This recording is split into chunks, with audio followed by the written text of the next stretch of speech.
Morning, guys. Morning, boss. Hey, triple red eye as requested. You are a godsend. Thank you. Did you get anything from the fence? No, worried up, not talking, but we don't need him to because all his stuff is hot. About 60 grand in stolen watches. None linked to the Bernals, though. Got it? So we're nowhere. Not exactly. One of the watches tracks to another admiral who was robbed last year. Wait, I'm sorry. Another admiral? Yeah, in Norfolk. He was beaten as well, but he survived. So we have 3 robberies involving high-ranking Navy officials in 2 different cities. More than a coincidence, I'd say. Now, that's a pattern. Figure our suspect stole the watch in Norfolk and sold it here in Hawaii. Okay, that suggests that when he robbed Admiral Fox 7 years ago, he got rid of the property somewhere else. If the same suspect robbed Admiral Fox. It's becoming less and less of an if. Let's check NCIC, find out if any of Admiral Fox's property showed up over the years in other cities.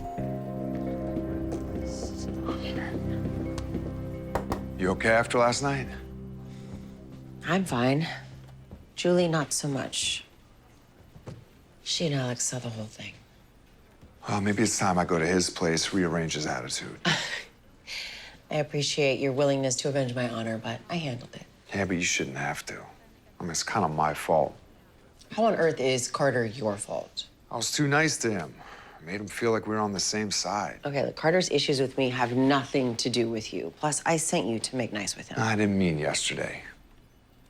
When you took over SAC, I was one of the boys sitting on the sidelines watching you and Carter hash it out. Well, that wasn't your fight. And you weren't alone. Everybody loved Carter, and everybody wanted to protect him. Yeah, well, we were all wrong. He played by his own rules, didn't listen to the bosses. But your intervention wouldn't have mattered. Carter was never going to tolerate me as boss. You could say that again. This guy definitely has the control aversion of a teenager. Control aversion? He hates being told what to do by Sachs, his wife, the dentist, at least according to his email. You hacked his email? No. I mean, yes. His deactivated NCIS email, not his personal one. Though I could if you want. We're fine. All right, what'd you find?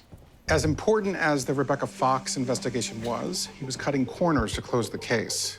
Well, there was a lot of pressure to find the suspect. Not just the suspect, any suspect. What do you mean? There are some emails here about a witness named Don Mercado.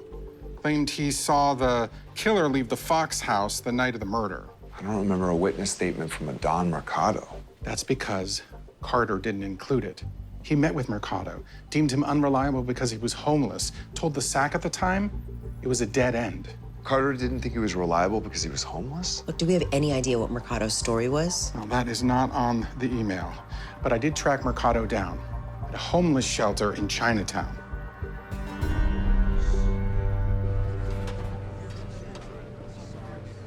There's literally hundreds of people that go in and out of here all day. Maybe that volunteer can help. How's that book? Excuse me.